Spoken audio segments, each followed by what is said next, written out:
dinastinya banyak dengan peng sampai ke Ishak. Sebenarnya ini waktu yang direkam. Terima kasih. Kalau penutup itu biasanya untuk mengamankan sesuatu. Biasanya kalau kita minum, kita buka tutupnya kita ini, kita buka. Saat kita nutup itu pasti ada keinginan untuk mengamankan apa yang ditutup. Artinya penutup itu mesti mendinginkan suasana. Tapi karena tabiat manusia itu kita tidak bisa memuaskan semua orang, karena semua orang itu punya keinginan, punya pemikiran, punya tafsir-tafsir sendiri. Dan ini mesti disadari bagi kita semua. Supaya apa? Supaya kita tidak jumud, tidak menjadi kaum saya istilahkan jumudiun, hanya berpikir pada patron baru. Kita tidak tahu bahwa di luar sana itu ada pemikiran-pemikiran. Di luar sana ada berjuta-juta ide, berjuta-juta pemikiran yang semua itu tidak sama dengan pemikiran kita. Kalau hal itu sudah disadari bagi kita semua, akhirnya akan timbul saling memahami di antara kita meskipun kita berbeda. Dan tradisi ilmiah itu adalah seperti saya katakan, anggaplah ilmu itu sebagai sarwah, kekayaan intelektual. Meskipun ilmu yang diutarakan oleh narasumber itu mungkin tidak sepaham, panjenengan tidak sepaham, tapi ini sebagai kekayaan intelektual. Insya Allah pada saatnya nanti akan berguna. Jadi artinya kita mencoba untuk memahami pola pikir di luar pikiran kita. Kalau sudah bisa begitu, nanti tafahum, sambung rasa itu akan berjalan dengan sendirinya. Misalnya saya sama beliau, mungkin dalam beberapa hal saya berbeda pemikiran sama beliau.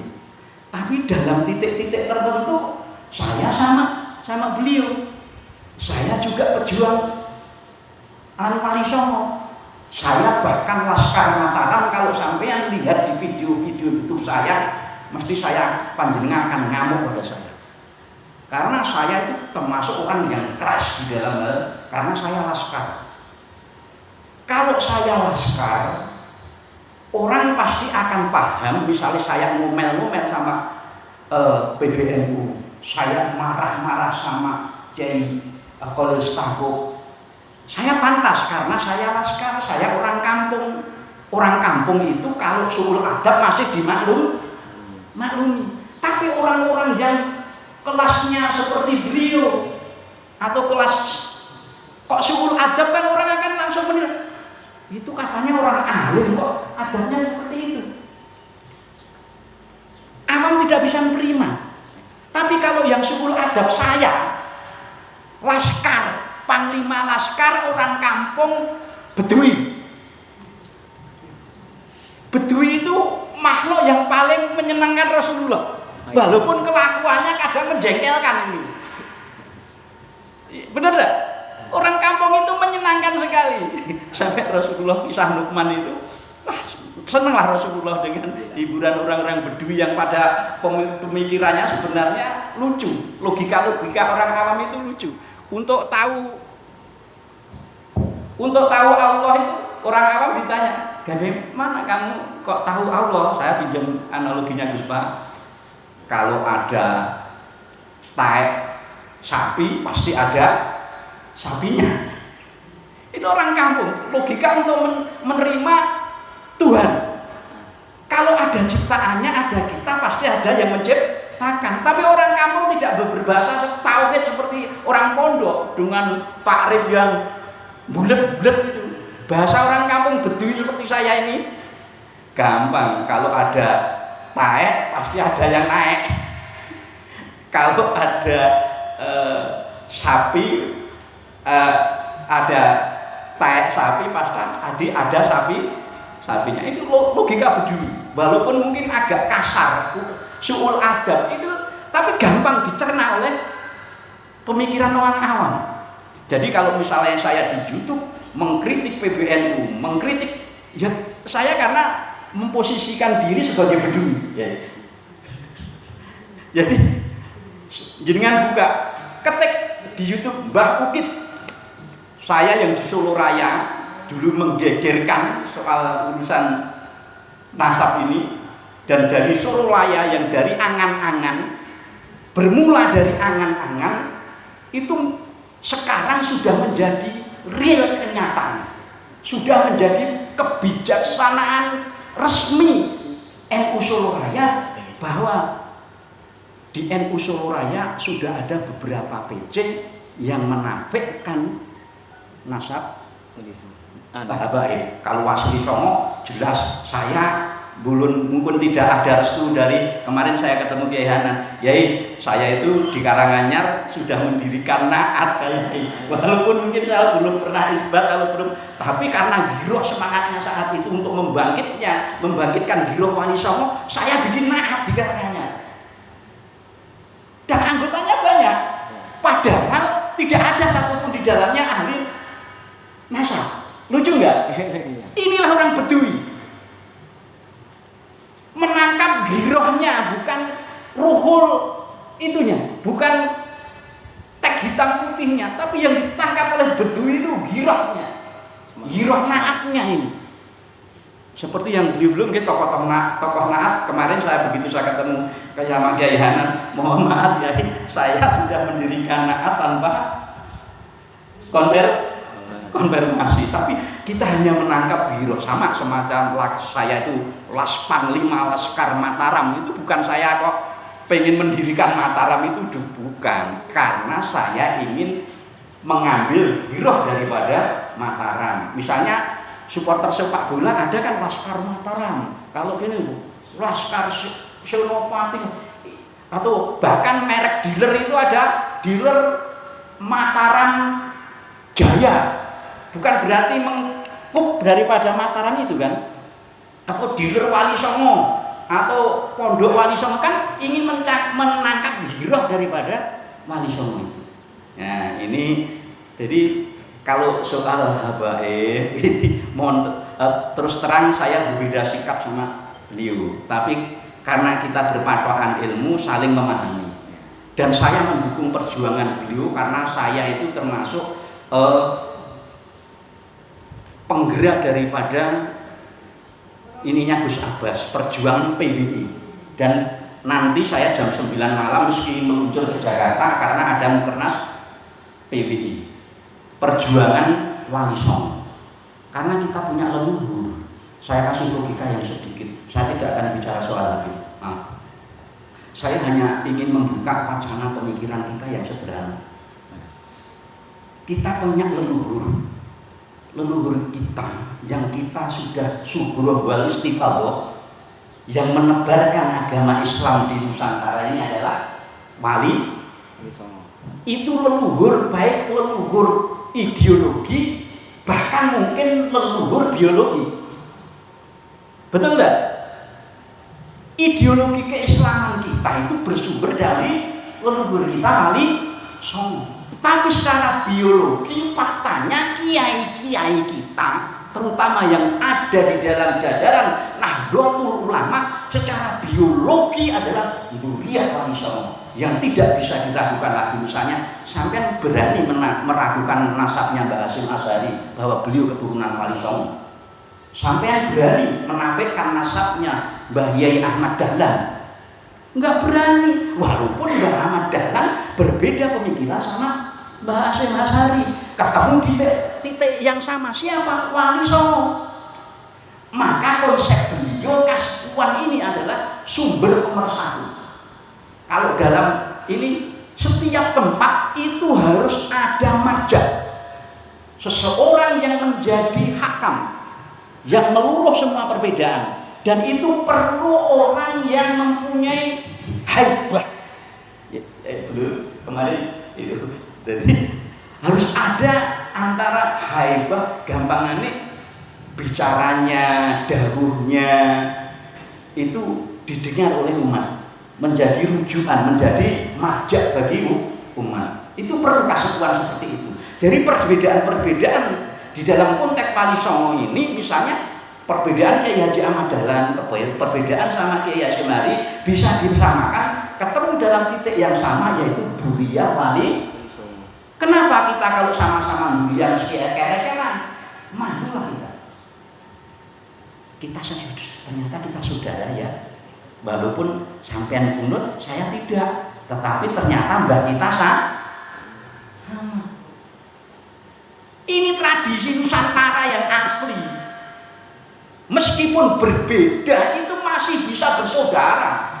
Dengan konsep apa yang ditetuskan oleh leluhur-leluhur kita, konsep Bhinneka Tunggal Ika.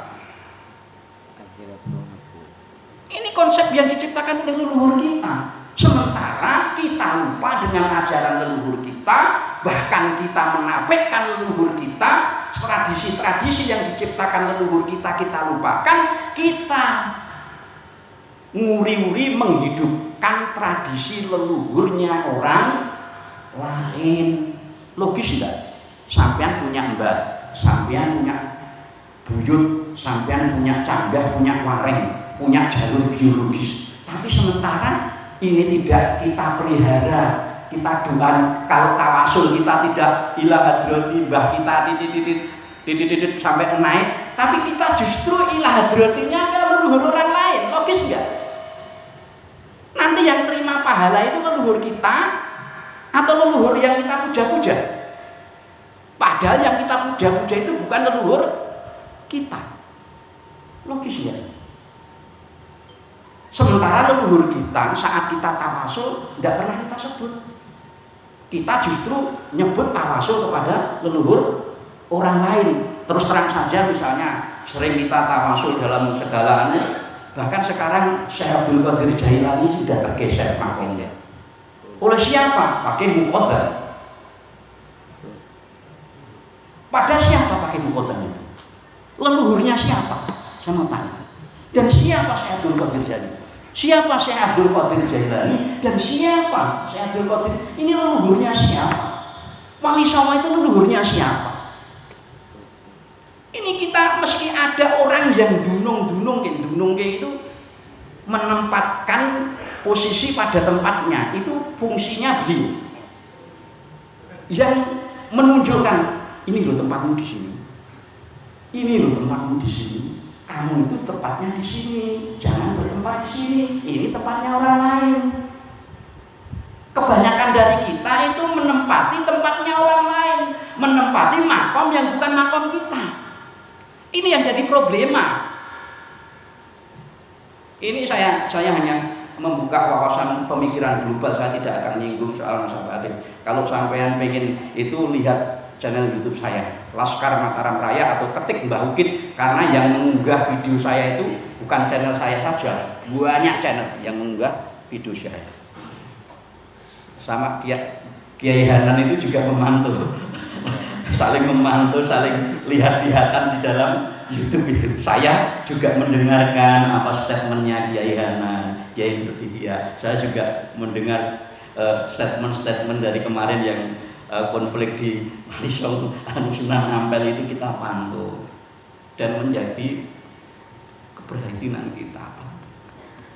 Kenapa? Sunan Ampel itu leluhur kita, tapi yang memuliakan bukan kita.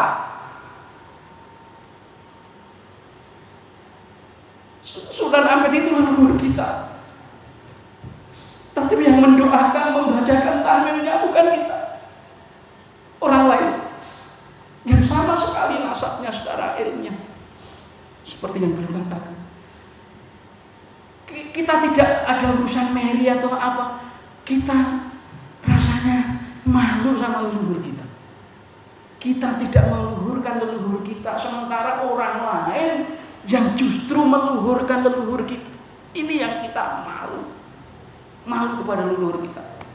Ini giroh semangat ini yang kita bangkitkan. Mari luhurkan leluhur kita sendiri. Jangan meluhurkan orang lain karena kita terpesona kehebatan orang lain itu, sementara kita melupakan bahwa leluhur kita itu adalah leluhur yang hebat, leluhur yang hebat leluhur. Karena logikanya gini, leluhur kita, kenapa saya pastikan bahwa leluhur kita orang hebat? Karena melahirkan panjenengan saudara orang-orang yang hebat. Bagaimana orang yang tidak hebat melahirkan orang yang hebat? Panjenengan ini hebat semua.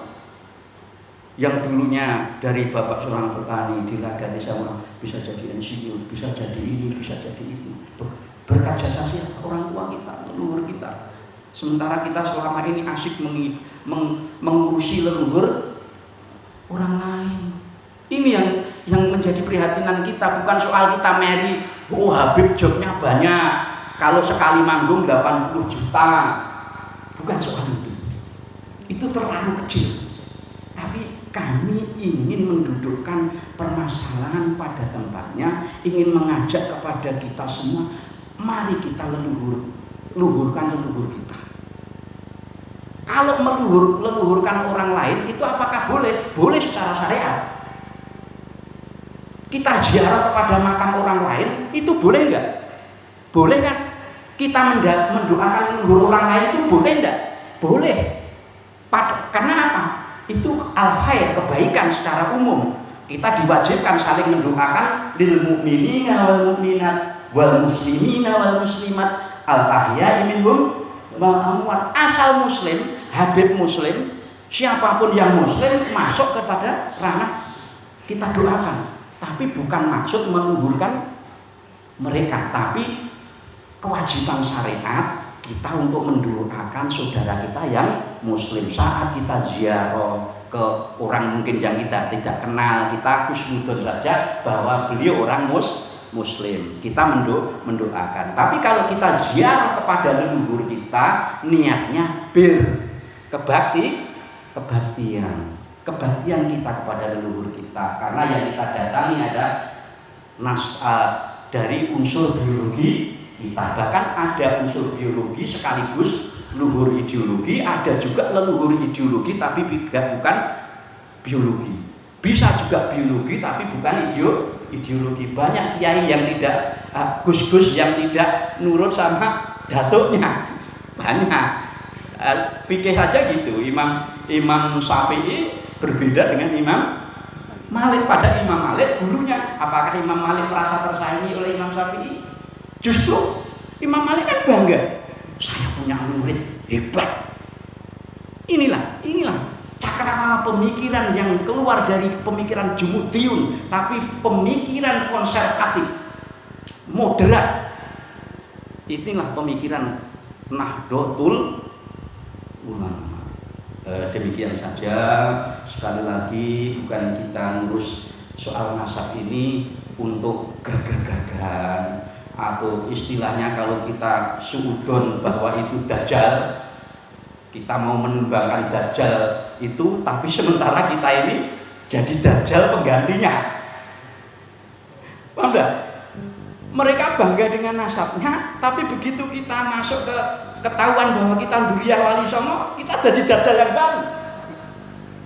Saya yang Duriyah Wali Songo. Kalau gitu setali 3 uang, 11 12 sama saja, dul. Kamu menumbangkan itu, sementara kamu setelah itu selesai saya keturunannya Wali Songo sama saja, berarti nggak ada bedanya dengan itu. Itu bukan prinsip kita dalam membentuk. Saya tidak membentuk naat, saya mengikuti girohnya naat. Ini motivasi beliau-beliau itu mencari leluhurnya untuk bagaimana kita bisa meluhurkan leluhur kita, karena itu kewajiban rohani dan kewajiban tuntutan syariat juga. Demikian, apabila ada kurang lebihnya saya mohon dimaafkan, karena saya itu bedui, orang kampung. Saya itu enggak pantas untuk dipanggil kiai. Seperti yang saya katakan tadi, orang yang manggil saya kiai itu orang bingung. Saya bukan kiai, itu hanya lakop yang kalian panjenengan semua lakukan kepada saya, tapi saya jauh dari kapasitas orang kiai. Saya masih berguru pada beliau dalam hal banyak. Maka saya tadi Kalau salaman sama penjenengan saya tidak berani seperti beliau, karena saya memposisikan diri kita sama-sama santri beliau. Saya memposisikan diri sama-sama santri beliau. Jadi kulo kali kita sama panjenengan, kulo saya sama saudara-saudara semua itu kita sama-sama santri yang ikroman wa takziman kepada kiai kita, guru kita. Itu saja. Kali lagi mohon maaf apabila adab kami yang dari Solo itu seperti ini. Sekali lagi mohon maaf apabila ada kata-kata dan perilaku kami yang tidak berkenan bagi rekan-rekan teman semua santri-santri. Akhir kata, Wassalamualaikum warahmatullahi wabarakatuh. Langkong Depon